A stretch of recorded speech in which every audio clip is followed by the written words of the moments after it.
You guys know that there are so many marketing pieces out there that say that real estate agents don't deserve your 3% on the listing, don't deserve 3% as a buyer's agent. And we are here to talk about why every one of the agents out there deserves their full commission. And we're going to talk about deals themselves. We're going to talk about why and how you guys get those deals done, and tell the public how you guys have to go, or what you guys have to go through to get these deals to the closing table. All right, welcome to the Closer's Corner podcast. My name is Greg Simpson. I'm your host, and to my right is my co-host, Suzanne Madajwe. Mwajde. Damn, I knew I was gonna fucking butcher that. Just say Suzanne. Just call me Suzanne. No last name. Let's just go with Prince. And on the Closer's Corner podcast today, we have one of our top agents over here. We got Caitlin Meck. Caitlin. So guys, today we're going to talk a little bit about why we're doing this podcast, why we wanted to feature a couple people on this podcast, and what the purpose of everything we're doing here. Again, this is why we're practicing, because I have no idea what the fuck I'm saying. But the idea here is that in the marketplace, and you guys can both attest this because you are both agents out in the market, and you guys know that there are so many marketing pieces out there that say that real estate agents don't deserve your 3% on the listing, don't deserve 3% as a buyer's agent. And we are here to talk about why every one of the agents out there deserves their full commission. And we're going to talk about deals themselves. We're going to talk about why and how you guys get those deals done, and tell the public how you guys have to go, or what you guys have to go through to get these deals to the closing table to become deal makers. And so the point is that most of the public has no clue what you guys do to earn your money, and why it's important to pay a professional to do that. And so you guys are going to learn by listening to this podcast over the next several years as to why you want to hire real estate agents, and more in particular the guys and gals over at Outfast Realty, and why we are the best real estate brokerage across the country. So with that being said, let's get talking about deals. Suzanne, let's talk about our deal we got going on today. We are closing on a deal this morning. We are. So let's talk about it. How do we get the deal? So basically, this is just an interview process, and we just go back and forth like we would be normally talking to each other. Yeah. Just we happen to have a fucking microphone and a camera, so you're just talking to each other. How do we get the deal? It was a direct-to-seller deal, which means that the call was one that we made outbound to a seller who fit criteria that we look for, that triggers that this seller may be interested in selling. Mm-hmm. Once we made contact and determined that he was motivated, we obviously made him an offer and worked back and forth a couple times until we put a deal and numbers together and made it work. And that's kind of how we got the deal. So once we put the contract together, went out and looked at the property, determined that it's going to work for us, inspected it, did everything that we need to do for our due diligence. And then, how fast am I talking? You're good. I might just blah. You're good. Good. So we're following. And then based on that, we decided to move forward, purchase it, and we actually closed this morning. Mm-hmm. So we just closed. So let's talk about some of the objections and things you and I had to overcome to actually get this deal to the closing table, because it has been a labor of love, especially on your part. You've handled it, so thank you very much for that. Yeah. But talk about what of some of those weird things that pop up that no one knows about, right? So let's talk about a few of those things. Yeah, so this is a little different than your typical traditional retail sale. This was something we sourced off market, and we worked direct with the seller. The seller was in a situation where the property does need some work, didn't want to put in any money into the property, did not want to put it on the market. He does not live in the area. He's out of state, is a busy doctor, and just did not want to deal with. What state is he in? He's in Ohio. Ohio, so he didn't want to deal with anything in terms of showing and marketing the property.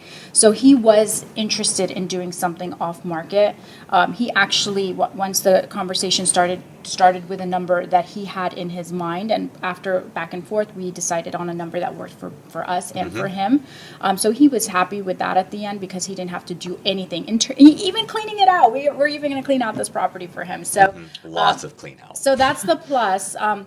The hurdle for me in the very beginning, and this is such a common hurdle, is determining if we're credible. He wanted to know who we were, and I get that and I respect that. I mean, if you're getting a call from someone who is offering you cash on a property, you want to make sure that that is a real person, that they're not, there's so many scams and so much fraud out there. So we were able to prove to him. The way I did that and the way that I felt he needed to see was in writing, just because of his background. He's a professional in the medical field. Like, he wanted to see stuff in writing. So I pulled our company's license and showed him we had no ethics violations on the DBPR. I went in and actually pulled my license and showed him that over the years that I've been in business have had 0 ethics violations. So both of those helped, because there's so many reviews out there that are not necessarily real or so much, so he wanted to see like actual license stuff. Yeah. So I was able to deliver him 2 copies of one of my license and one of the company license. And I even shared. I'm going to interrupt you. Guys, if you are a wholesaler, pay very close attention to what she just said. I've been saying this for years, why we started a brokerage, because you need credibility in the marketplace. Yeah. You're some dipshit wholesaler who's going to pay cash. You aren't providing them with proof of funds because you ain't got it, or your partner has the money, right? Well, good luck with that. Like, there is a need for credibility in this business, and that's why we believe that every one of you all should have your real estate license to do any part of this business, because you instant credibility with that person. You would have never done that deal if you were a traditional wannabe wholesaler. For sure, yeah. I mean, I explained to him that one deal was not worth risking our credibility, our ethics record, and it's just not worth it on one deal. Of course it's not. So he got that. That was fine. We got over that. And then just constant, regular contact with him throughout the process. And I mean regular. The way I do with a regular seller who I'm marketing for, who I have an agreement with, it was as if I was working for him. When he mentioned that he is used to working with attorneys on the properties he's closed over the years, I recommended he take our contract to an attorney that we enjoy and don't mind working with attorneys. He opted not to. He also wanted to know who our closing company was and did a background on them. So he wanted to speak to our closer, Danielle, at Old Tampa Bay. Like, he wanted to just make sure every source. And honestly, I respect him for it. Heck I mean, yeah, that is man. the right way to do it. I mean, he... And so he closed and is happy and would actually refer other people in the neighborhood to us. That is where I'm going with him next is, hey, you're in a neighborhood where this is a common situation. And if someone else in the neighborhood wants to sell to us, will you give a recommendation is my next, what I need from him. Because we've done quite a bit to help him as well. And he's grateful. I mean, I went to the house. I had to go through stuff for him. And he literally sent me an email that says, I can't, express the appreciation I have for what you did. So it's not that he's ungrateful, which is really the biggest thing. So. Yeah, that's what I'm saying. Like, that exact thing right there is why you guys earn what you earn. Like, that could have been a listing deal. We ended up being able to buy it from him, so it's a little bit of a different situation. But it just shows you guys the power of being a licensed real estate agent. It talks about what we did to service him as a customer, and now he's going to give us a glowing review. He's already given you one, essentially, right? Yeah. But now we're going to take that and you're going to do it. And so having that credibility, and then also you had credibility leading up to it, which is really helpful too. Even if you're a brand new agent, you have a license, right? That is something that is very difficult to get. It's maybe not as hard as we'd like it to be now that we're all experienced agents and we deal with some of the riffraff out there. But you have something to protect. And the company, right? And the company does too. If I had 0 experience, I still can use the company that I work for. Absolutely. And that was part of it is, you know what, maybe I haven't personally done hundreds of wholesale deals, but between me and you and the company that I work with and the agents in our team, we've done quite a few and can prove that we close on them and are, so that. I know his biggest thing was like, he didn't really think we were going to close. No, he didn't. And then didn't. He's like, how are you bringing the cash? And he wanted to make sure we weren't just going to show up with a suitcase of cash because because he is a doctor and he just wanted to make sure that this was legit. And I get it. Like it's everybody watches a lot of movies. We've just talked about this. And they watch HGTV too, and they wonder like, how does this all happen? And it's like, well, it doesn't happen how HGTV portrays it to happen, right? It's not cash in a suitcase. Right, right. As much as you'd want it to be. That's an inside story that we'll tell you on a different podcast with David when that Spinelli, when that one closes. Get him in the closer's corner and talk about that deal. So Caitlin, let's talk about White Mama. Let's talk about that deal and how you were able to help facilitate that on both sides. You helped on the acquisition and then you helped on the resale. So let's talk about that one. How did that one come about? So and let's roll through that. That one, from what I understand, was a referral to you actually from a lady who was on the other side of the state. And they I think had found her on a Facebook ad or something. I think something yeah, like that. something like that. So we ended up meeting with this lady. So this was a tough one because she actually didn't own the property. She actually was the aunt or, Yeah. family member of the gentleman who owned the property. And he had basically just said, here, take this property. I don't want to deal with it anymore. It had been the home when he married whoever, and then the marriage has not worked out Didn't and she everything. say she had her She had her deported. deported? Yes, yeah. She had her The aunt deported. had Like this, her cousin or whatever, her nephew's like wife. wife Yeah. deported because she was such a shit. Yeah, like it sounded like it was just a bad situation all around. So I would understand him being like, I don't want to deal with it. I don't want to touch it. Like, just take it off my hands. So they ended up having to get the power of attorney and all that for her to then be able to sign the contract with us, for us to get it under contract, and worked with her on getting it. And so over. let's back up just a little bit, because if I remember correctly, like he was so uneducated on the transaction. He was 6 months behind on his mortgage. Yes. So he was 6 months behind on his mortgage. He also had pre-signed an assignment of contract agreement, basically trying to assign us the house with an assignment of contract note, and we're like, no, You can't- yeah, it's not we how can't we're do going to that. sign an actual purchase agreement. So we had to because We had a to, license, yeah. we had some credibility. We were able to tell them, no, this is the right contract we need to sign, and walk them through the correct way to do it. Because if they had tried going to somebody else, that Yeah, would have been and a it would've- disaster. So Not to mention that this gentleman was a truck driver, so he was gone for, weeks at a time and everything. So between that and trying to get it all together, it was like chasing down, I don't even know what she, kind of analogy she got it you'd done, use. right? Yeah, So, we did get it done and everything, and we ended up getting the appliances in the house, getting a nice deep clean and everything. You said it was 31 days from the time you took possession till the time we got it sold, because And we sold closed. it. Yeah, Sold and closed. sold and closed. Because we did get it sold to a cash buyer. best So deal we've ever done, bar none. We got new appliances in. We got a nice deep clean and everything. Got everything taken care of. We listed it the next week and had multiple offers that first weekend. Ended up with a cash buyer and closed within 2 weeks. Yeah. Let's talk about some of the other adversities we faced, and the big one that we haven't talked about here that you need to, anyone listening to the pod or watching this at some point knows that no deal goes smooth, right? There's always something crazy that goes on in the back end of the deal. This one was all the things that Caitlin's already talked about, but when we got title report back and we got payoff from the lender, it was way more than what we agreed to pay. Because we wanted to give him some moving money to be able to move out, right?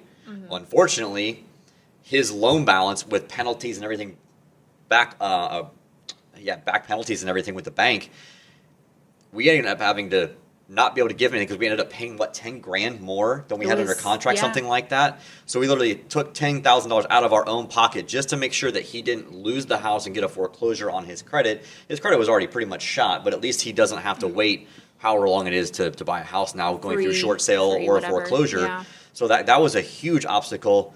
And luckily for us, the market has been pretty crazy because our ARV did go up enough to where we could agree to pay a little bit more to get the deal done, because at one point it looked like the deal was going to die. And so we reran comps a couple of days before closing, because we got that payoff right before very closing. close. And look at that closing check walking in the door. Yes. Thank you, FedEx. Thank you. Good timing. Good timing. Just adversity after adversity happens on every deal, and if you don't know how to navigate that, you're going to be floundering. And I got to give you both credit for powering through some of this stuff, because I sometimes don't have the patience for this stuff. So I appreciate you guys going the extra mile for those clients or customers, whatever, and those sellers. That one in my mama was fun too, on the listing side, as when we got the new appliances in and got the deep clean, we also changed the locks, as you do when you buy a new property. I remember this now. And, so after the weekend of showings, after we put it on the market and everything, he's gone missing again. So I had to change the locks yet again. Thankfully, it was in my area, so I was able to, drive down and do that one evening and everything. But that alongside, actually, initially we first took a conventional offer that was higher. Or not conventional, actually. It was USDA because we thought it was in an area that they could do that kind of financing. Something happened with it, and again, it may have been an uneducated agent. We're not quite sure what happened. Most likely. But, so then the client couldn't get the FHA, they couldn't do USDA, so they went to go FHA, hadn't owned it long enough, so they couldn't do FHA financing. So then they went to do conventional. She didn't have the kind of money to do conventional at that time, so they ended up having to cancel the contract. And this was within 2 days of going under contract, so that was fun. And then we were able to then negotiate with the next cash buyer and finally get it under contract and come to some kind of agreement. That one was actually quite interesting because the agent was just willing to do whatever she could. She was. This poor lady, the poor lady, she was being advised kind of in the background by her son, I believe it was. Oh, you can't go over this, don't go over this, don't do this. And so that made it tough for us to come to some kind of agreement. So we ended up the agent was able to say, here, why don't we do this? And my buyer pay for your closing costs as well. And we go about it this way. She also waived part of her commission too to make the deal work. Yes, she did waive part of her commission. Which is awesome on her part. She had been showing these buyers houses for 6 months, and she had sold their other house in January. She said so. It was a good 6-7 months that she'd been trying to find them another place. So it was definitely fun, and we do appreciate her doing everything she could. And she did. She pulled out everything she could to make it happen and everything. And it was a great, smooth closing from there. I mean, again, it was only 2 weeks, so it did make it pretty easy. Beautiful. So, guys, that's exactly what we're talking about. Why we started this podcast, for you guys to understand what it takes to be a deal maker, what it takes to actually get deals to the closing table. It's not about just being pretty on Instagram and talking about only the wins on Instagram. No, it's definitely not. Wait, what? We're here to tell the story of how it really, really works. Then no one will want to be an agent. Well, that's what we'll take all the money then. But yeah, it's not as easy as it looks. But no, we're more here to educate the sellers and the buyers of why it is important to work with you guys as agents and us at Outfast Realty, because we are here to show you all the steps that go into it. So if you guys like this podcast, please make sure you subscribe to us on YouTube. Give us a like. Make sure you subscribe to us on Apple or Stitcher or Spotify, wherever you can find this podcast. Whatever your medium is that you listen to this podcast, it is literally everywhere. Because rating and reviewing us helps us show up in the algorithm much better. So if you liked it, you want to hear more of us, and you want more people to hear about us, give us all those recommendations and ratings, and we really appreciate it. We'll catch you on the next episode of the Closer's Corner podcast. Back.